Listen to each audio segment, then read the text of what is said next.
And Yes. I love it. And I'm so glad that you're here and sharing some of your knowledge today because it's like such a super, super valuable resource. And so I know everybody listening is going to be really excited for some of your takeaways. Oh, So, thank you. And I yeah. love being here. I love what you and your entire team, not only what you do, like the solutions that you give are amazing, but also just the level of professionalism and solutions focused service.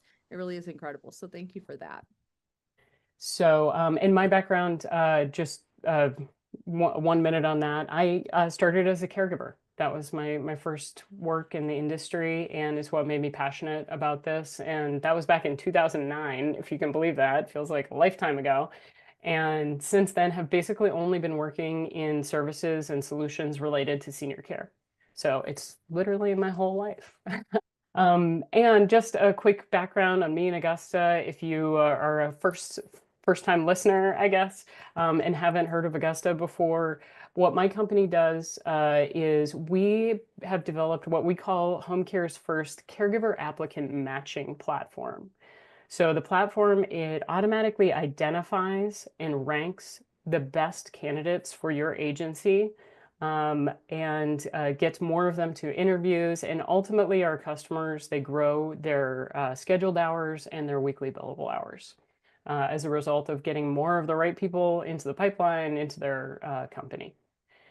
Awesome. Okay, so my first question for you. So you've given all sorts of talks, sessions, educational programming on recruiting in the past. One of the things that you've talked about before is the difference between filling a shift and building a high performing team. So I'd love for you to talk a little bit about what that means and why that's important. Yeah. So, whenever I was first starting my home care business, I hired based off of when I needed someone. Like if I had an open shift, I would hire a caregiver, or I was like, I need to get a few more clients, so I need to hire more caregivers. Like recruiting was very reactionary. And what we found that if you do reactionary recruiting, then you have a lot of reactionary fires you're constantly putting out. And so after several years of just doing reactionary recruiting, I was at a very, very frustrated point of stuck and stall. Was having a lot of turnover, a lot of miscommunication. I felt like I was going to have to compromise on quality to be able to scale it all, just due to my recruiting funnel just wasn't really a recruiting funnel. And whenever I took a step back and I was like, okay, what is the difference in a home care? Because home care has so much turnover. What is the difference between home care and even like looking at a fast food restaurant? And it was that we were so reactionary, we were always looking to fill a shift. And I actually walked into a hospitality restaurant, I think it was like Jack's, and on the back of the door was like a visual career path of you start here and then you go here to here to here on the back of their bathroom door. And I thought that's what's missing is we are not recruiting to build incredible teams. We're recruiting to fill shifts.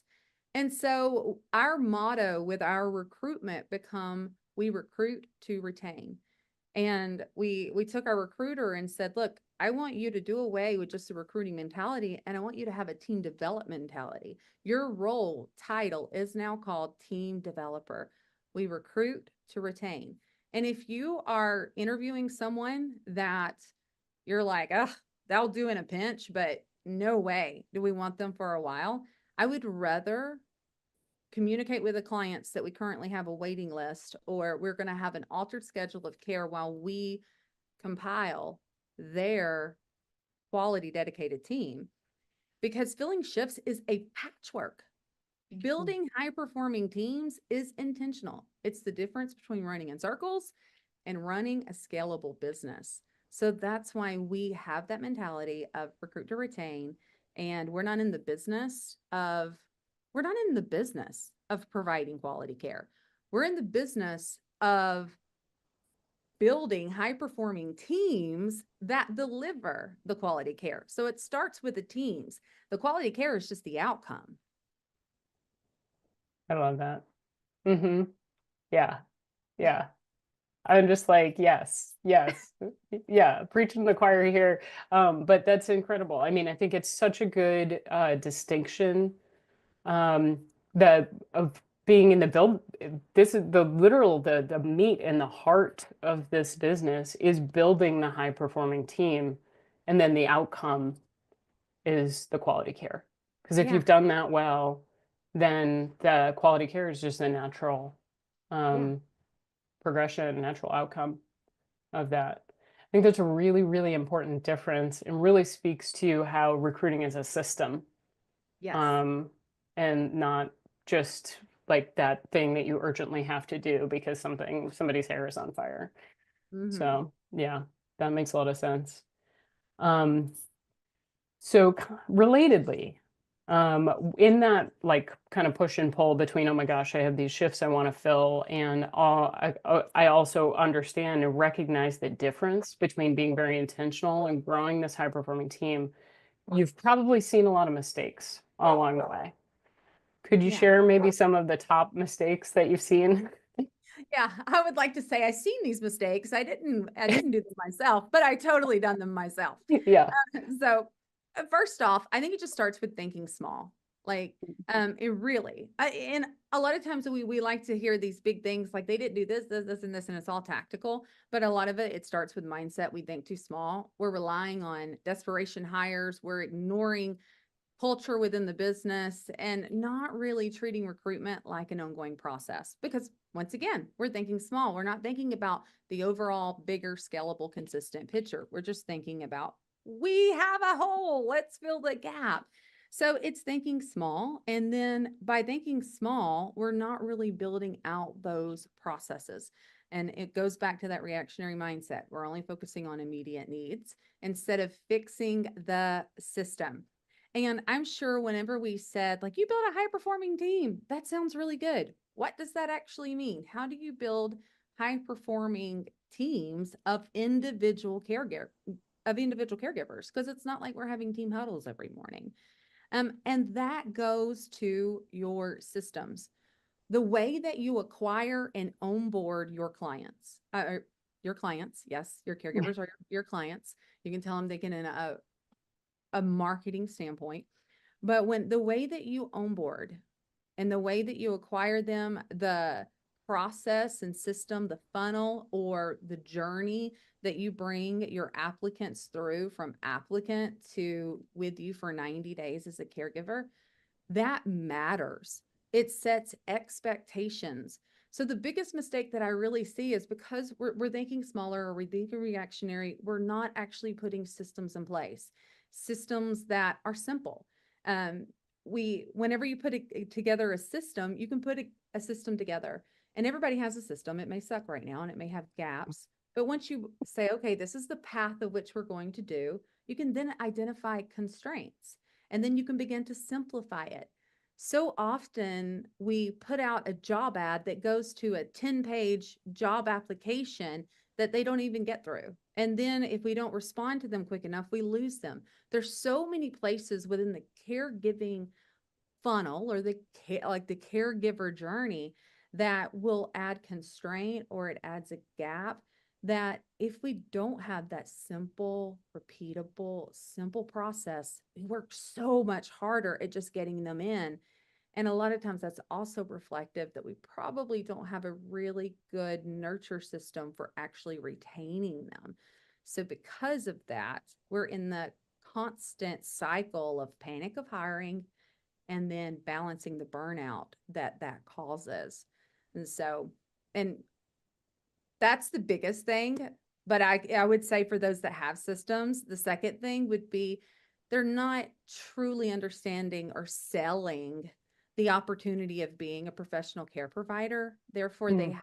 they have a really big struggle of um, really capturing the attention of quality people. You can't have quality hires unless you attract quality people. And that goes to the value proposition of how we really put our job ads and our messaging out there. Mm. Yeah, I think that's a really good point of the messaging and the way the job is presented and the value that you're offering to this potential employee has to match what you're looking for at that ultimate outcome that you want. I think that's a really interesting point. And yeah, I mean, I think for a lot of people, going back to what you were saying at the beginning, I think for a lot of people at when you're starting your business and you're in it every day, it is so hard to zoom out and like look at the big picture and realize I don't have a system or to be able to see what the bottlenecks are in the Hmm. system. Yeah. One of the two. So I think that thinking big about it is like such a important point, Yeah. um, And for it really sure. is it's a daily discipline, and people don't see Yeah.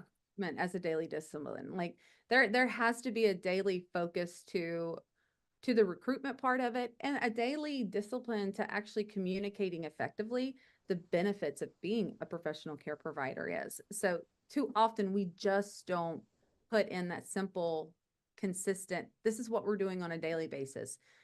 This is what we're doing on a weekly basis as a team to support recruitment and support the messaging that's going to be the key to retention. Hmm. Yep, definitely. Yeah, I see that problem a lot when I talk to home care agencies that it's like they want to turn on and off their ads, their everything. But what you're saying in reality is it's something that, and I guess actually this hope this is okay to ask, but in your when you were building your business, or now that after some experience maybe of doing it, when you talk about it as a daily activity, does that mean like literally that every single day there's somebody being interviewed? Um, Or not every day do we did we interview someone. Now, yeah. as we grew, we definitely that was a requirement that Hmm. it had to happen just to meet the demand. But every day or every week. And so like our internally when just I was doing, I'll start from when I was just doing it, and then we'll kind of scale up a little bit because it is different at different levels. But for me, for recruitment, I knew I couldn't take my eye like off the goal of recruitment just because I was in the weeds of delivering.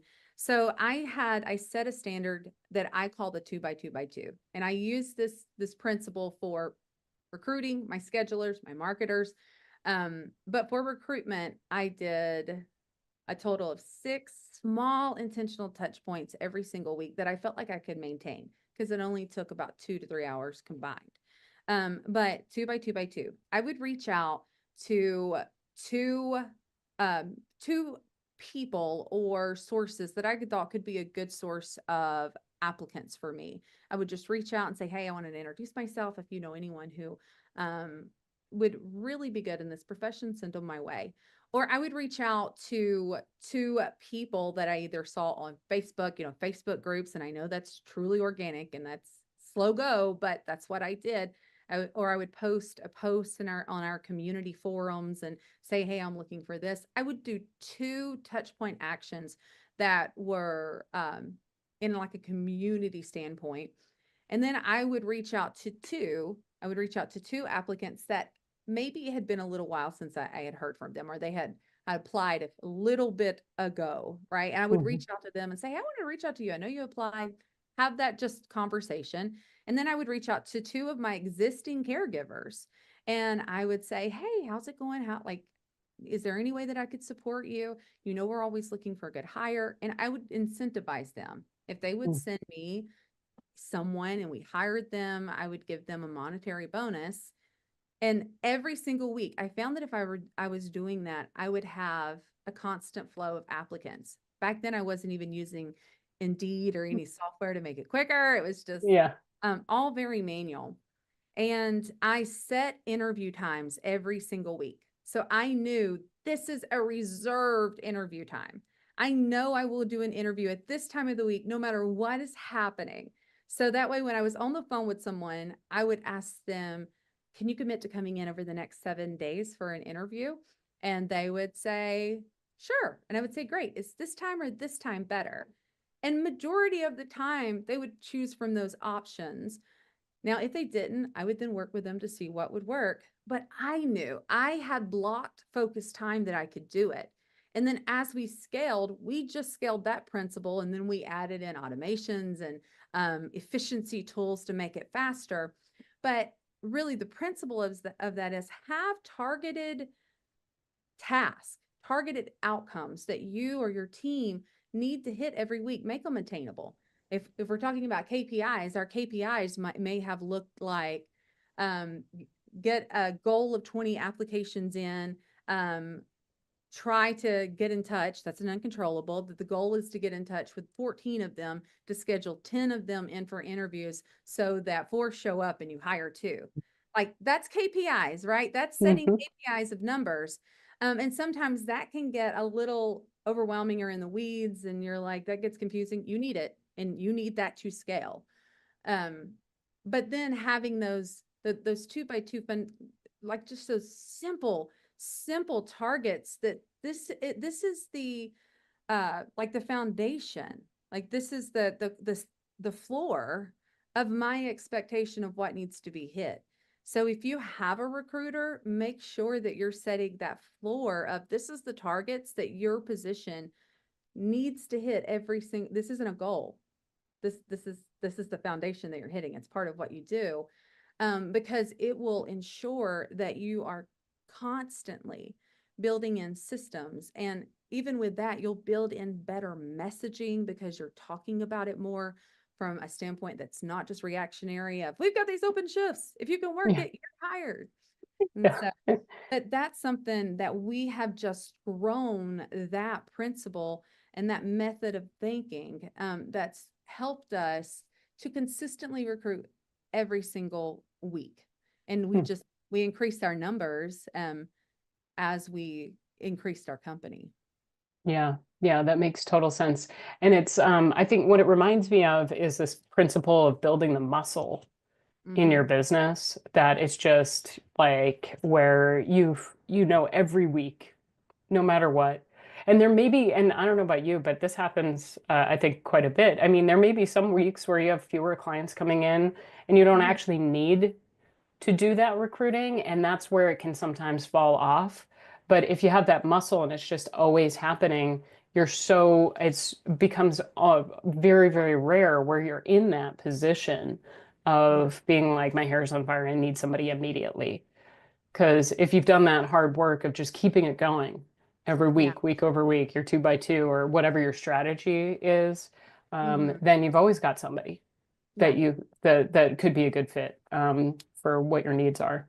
Yes. And when you make it a discipline, what I loved about our team developers when we established the 2 by 2 by 2, and then we would go through those like dry times where we're like, okay, we have 2 caregivers that are already wanting more hours, and Yeah. I don't feel like I need to recruit. And then like I would say, okay, this week, why don't you focus your 2 by 2 by 2 with creating conversations? This is a referral partner that's really awesome. They're so great. Why don't you call her and say, hey, listen, I have a rock star team of care providers that have just opened up availability. And if you know any clients who maybe they've been they need care, but they haven't committed yet, or they're a little unsure, or someone that you're like, man, if they just had care, it would increase their, their outcomes and their quality of life so much. This is a great time. So our recruiter would actually reach out and have some of those conversations because once again, our recruiter is not just a recruiter, they're a team developer. So they know that consistency of hours for those caregivers is a very big retention priority. Yes. Yeah, totally. Oh my gosh, I love that. That's incredible. Um, so you were talking a little bit about systems. We have been talking about systems and how the whole thing really is a system. Um, so could you maybe share a couple of tips? It's basically like a sales funnel, right? Yeah. I mean, that's what we're talking about here. Yeah. Um, so could you maybe share a couple of the tips that you have on selling to caregivers in your hiring funnel? Yeah. And I will tell you, you're the one way more qualified to talk about a selling and a recruitment funnel, but I'm happy to share just some of the the principles. One thing I do feel like that recruitment is marketing. Like recruitment is marketing. And if you're not looking at recruitment like marketing, I hope from this standpoint on that you do. Because it doesn't matter how well our marketing is for our clients. If we don't have a steady flow of caregivers, then we're we're not going to be able to deliver to the clients that we put so much effort and time and money into acquiring. And so I look at recruitment as recruitment marketing. So the same funnel that we use for marketing, which is attract, capture, nurture, convert, deliver, and retain. Like that is our marketing funnel. So that's not just our client marketing funnel. It is also our caregiver marketing funnel. So you have to look at really selling to potential caregivers just like you would sell to a client. And you have to start with really knowing like what is the value proposition, meaning you need to clearly be able to say, this is how this role makes your life better. And so often I see job ads and just job ads itself. If I just went into the business of auditing job ads, and I'm sure like that is your business. If I just went into the business of like auditing job ads, I would probably change so many recruiters and team developers and owners' lives. Because when you look at a job ad, the job ad is not the roles and responsibilities. And so often I see roles and responsibilities and job descriptions in a job ad. It is your hook.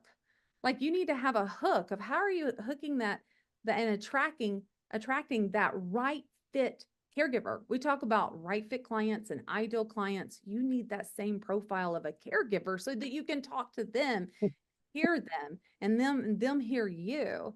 And then once you have attracted them, you've got to capture. What is your mechanism for capturing? If it is 300 steps of capturing their information, or it feels like they're buying a car, you've probably lost them.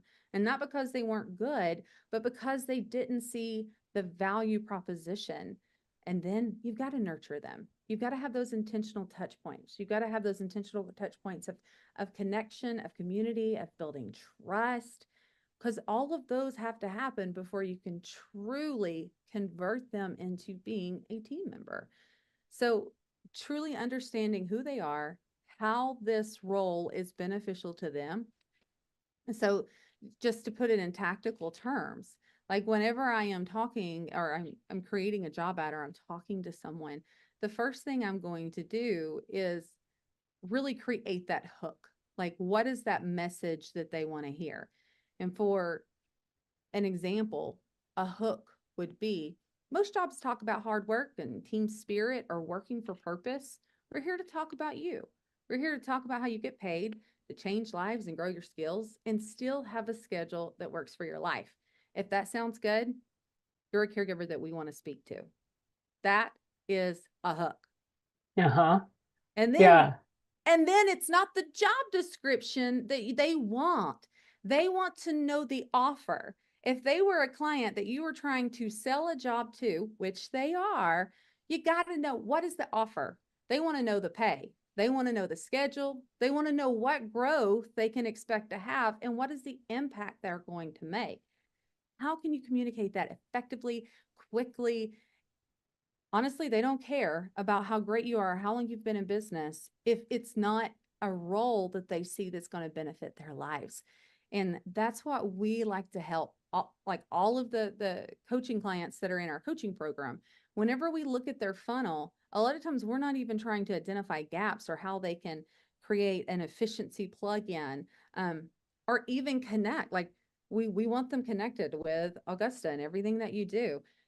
The first thing we're going to look at first, though, is do you have a hook? Do you have an offer?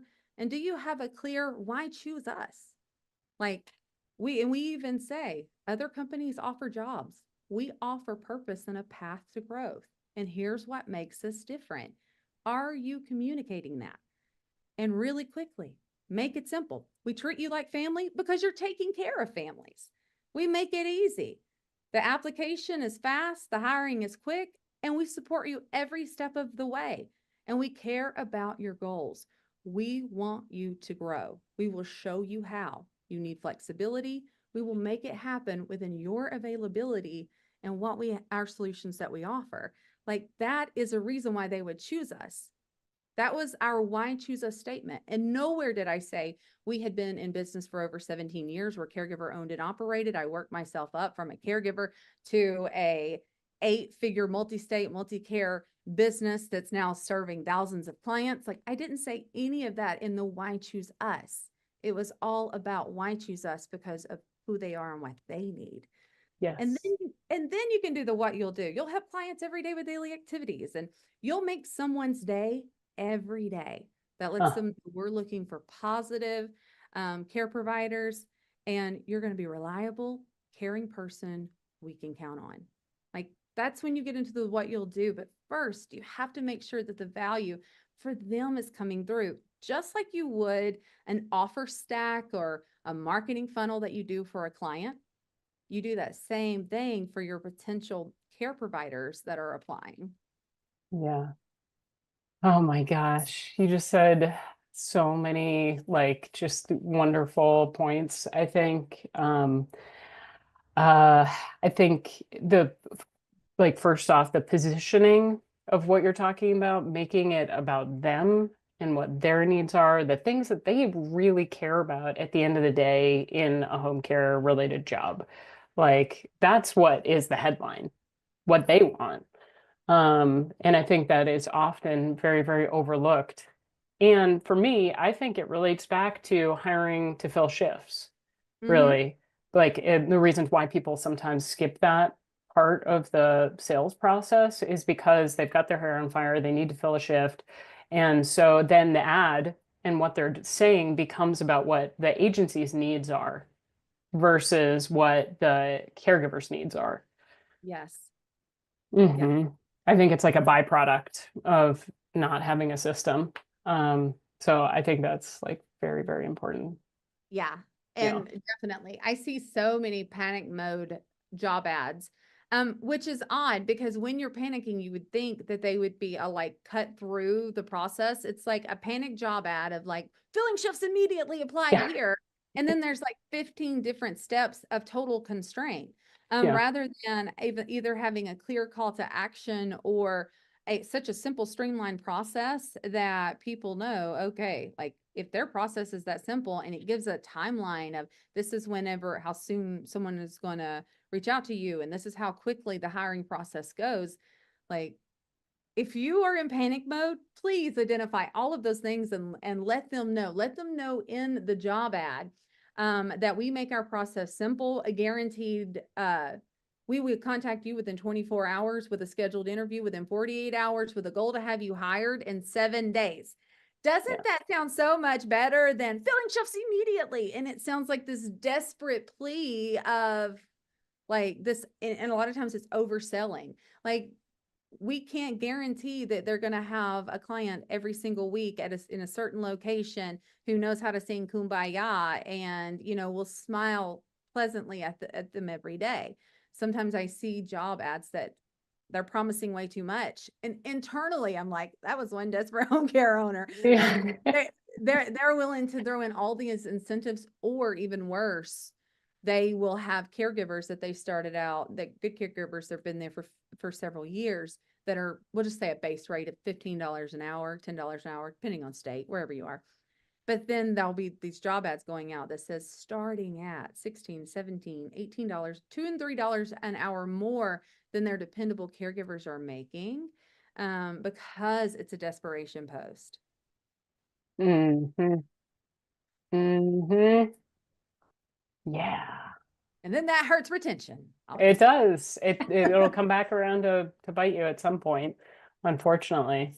yeah. Um, wow. Okay. Yeah. Um, that was really, really helpful and really interesting. I hope everybody listening is getting some good takeaways from that. So just quick time check here. Okay, so I'm gonna so we when I had sent out the invite to this, I asked folks in advance for questions that they had about recruiting. So there was a couple themes. I don't know if we're gonna have time to tackle all of them. We probably won't. But the most common question that people wrote in advance was where and how do I find reliable caregivers? Yeah, that's such a good question. And I'm just going to tell you that first, ask the right questions. Like Yeah. the difference between being good and Yeah. being great is the questions that we ask. And Mhm. anytime that there's a how or a when and a where, just go ahead and at the beginning and accelerate what you're trying to get to is the who. Who?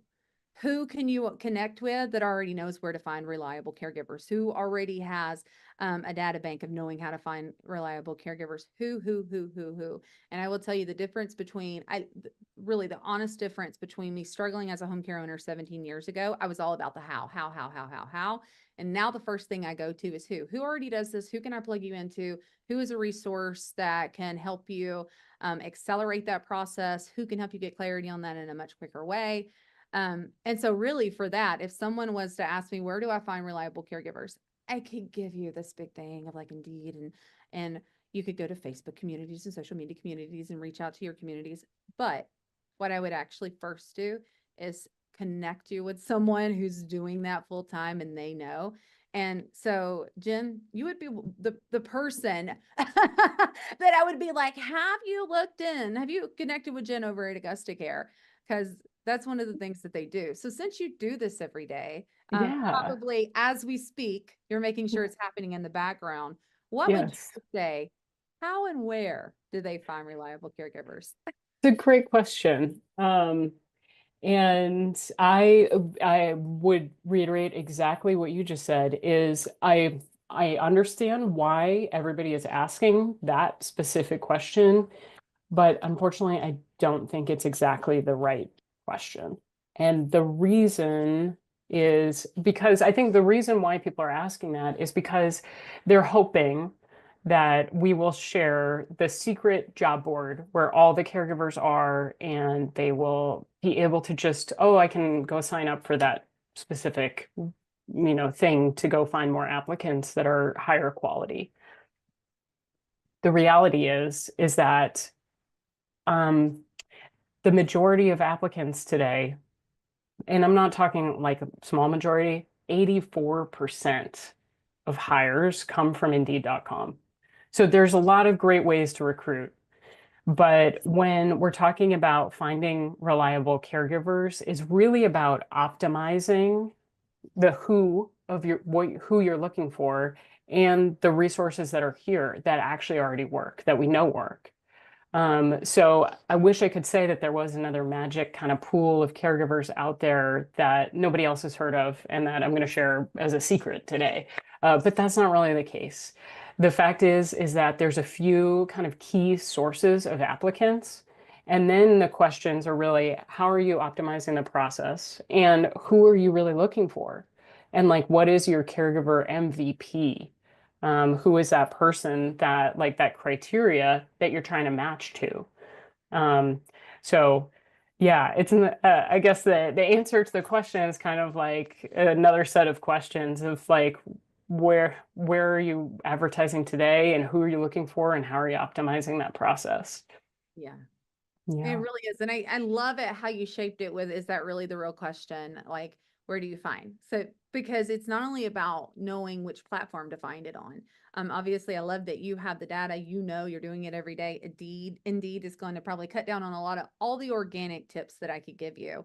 But even at the end of the day, what you put on Indeed, how are you hooking them? How are you attracting the right fit? It all goes down to building that trust and really showcasing that value proposition, the purpose of them applying for you with you. So, and I love that. So now you know the where is the Indeed, and now Yeah. it's really refining. And like she said, like with Augusta, they have refined the process, so it's going to be a whole lot faster, easier, simpler, and a lot less headache on you.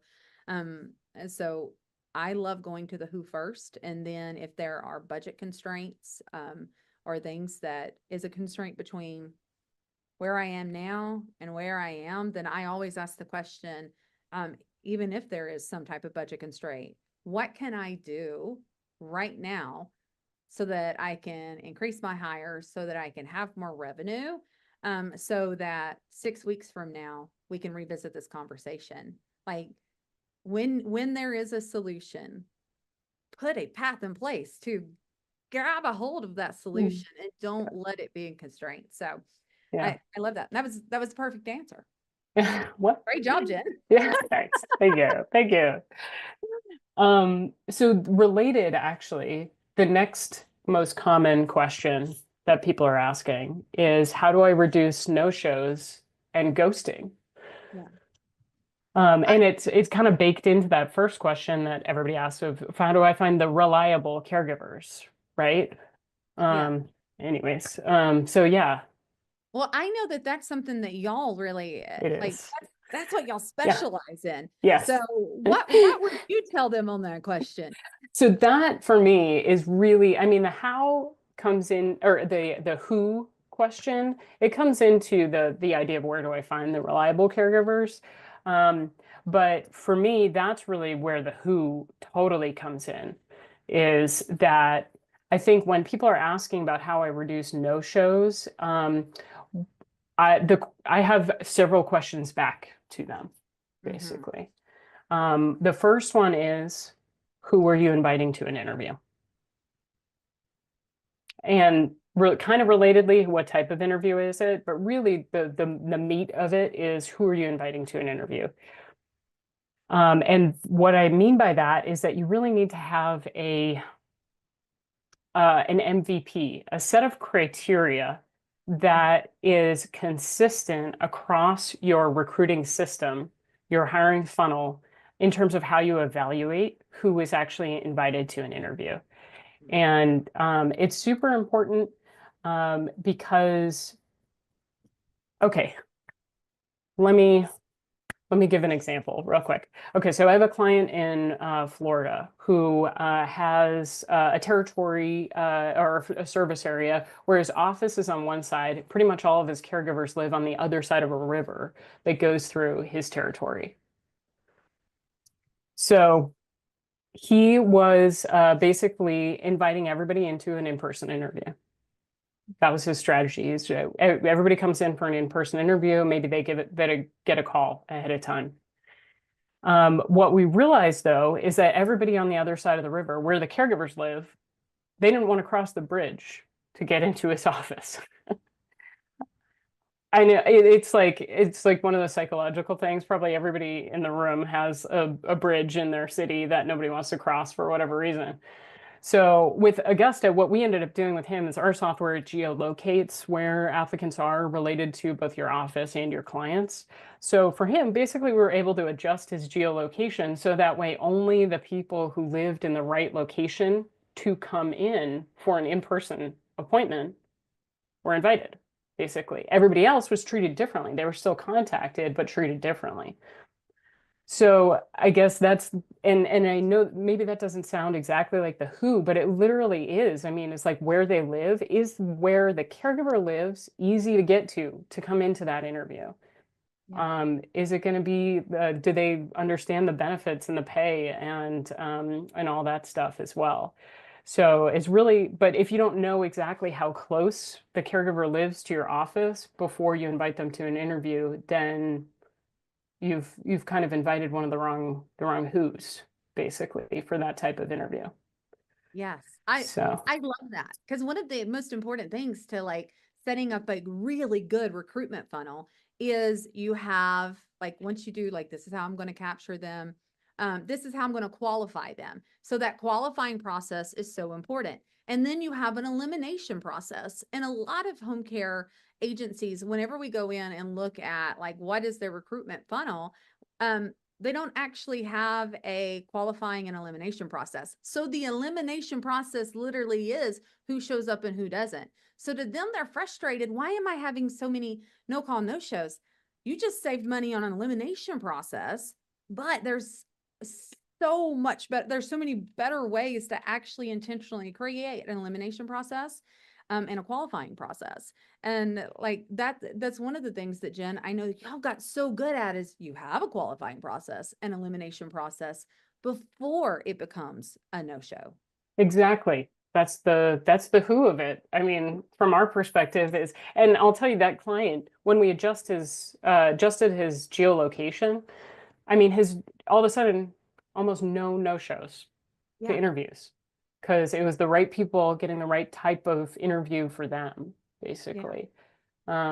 Anyways, so that's part of what I think is going into no shows is literally who is actually being invited and what type of interview is it. The other thing that I think is really important related to no shows is also goes back to selling candidates on the job, is Mm-hmm. that for better or for worse, today, caregivers get absolutely bombarded with offers. They get so many emails and so many text messages about potential jobs that it is truly very hard to stand out to the Yes. caregiver. They may skim the job description and they don't like fully absorb it because they got 20 emails from the job board saying they can one click apply over and Yeah. over and over again. So making sure that the caregivers really understand what they are applying for is also super, super important to reducing no-shows. Mm-hmm. And what we found at Augusta is that we have to communicate in a really different way to applicants what they're actually applying for. So when they're looking at an Augusta job posting, what they see, like first and foremost, are what the benefits are to them. Like so, pay, their career ladder, all the things that they want in a bulleted fashion, so that way they can literally. I mean, we're talking the top 6 reasons why they should talk to you, basically. And then the next thing that they see is a map of exactly where they will be working for this job with like it's circled. Like you're going to work somewhere in this 10-mile radius, you know? Because otherwise they didn't get the right information to know whether or not they want to have that first conversation, which Yeah. that's like I mean once you get them into that first conversation, you can do all the important powerful human work of like understanding who they are better and like thinking about who they would match with in your client base and all that, but like to get them to the point of not ghosting you through the interview process and just to that first interview, they really need to understand some basic stuff, and you need to be able to communicate it in a way that's really different. And we at Augusta, we do that. Our assumption when we built the product basically was that they're not going to read the job description. So we need to make sure that they understand visually, like seeing it with pictures and tiny little bits of information that are going to resonate with them in terms of wanting to actually talk at that first interview. Yeah. So I, making sure they understand what they're applying for, I love basically. that. That's so good. Um, And I just want to say, not that we're here to put in a plug, and you definitely did not say to do this, but I think it's important to note that the solution that you offer, it couldn't be created by someone just wanting to create software, right? It literally is by someone who has been in the trenches, that they've been on the receiving side of, if only this was a thing, if only we had this, if only I could have avoided that. And that is so reflective within the solution that you guys have created. So I think the level of experience and knowledge, and probably hard knocks that it took to create the solution that you guys have, I feel like it's a worthy mention here.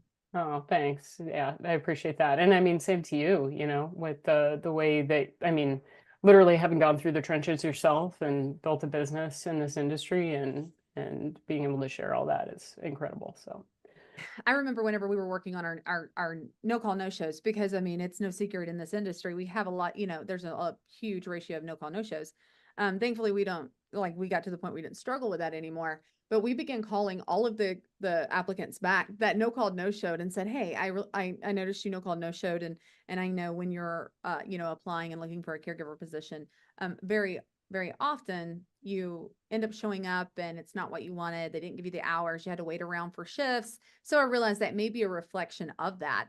So whether you're still interested in a position in our company or not, what is a bit of information that we could have give you up front that would have made you realize this is a different kind of company? This is the company I want to work for.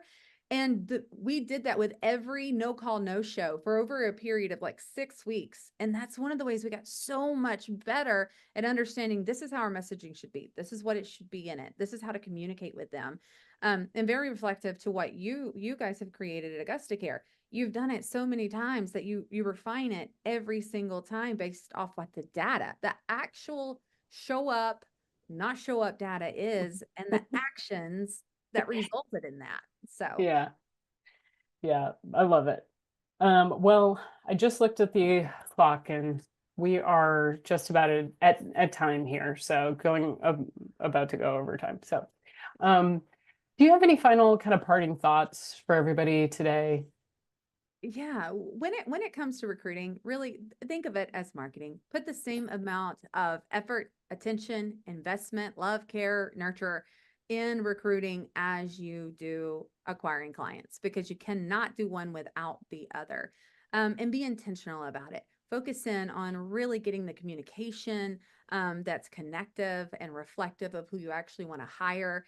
And when you recruit, look at it as your biggest retention model. Retention starts the second you write that job ad and put it out into the world. So that's my key tips for recruiting. Recruit to retain. Be intentional with all the actions, every bit of communication, and don't pretend or act like you have to know it all.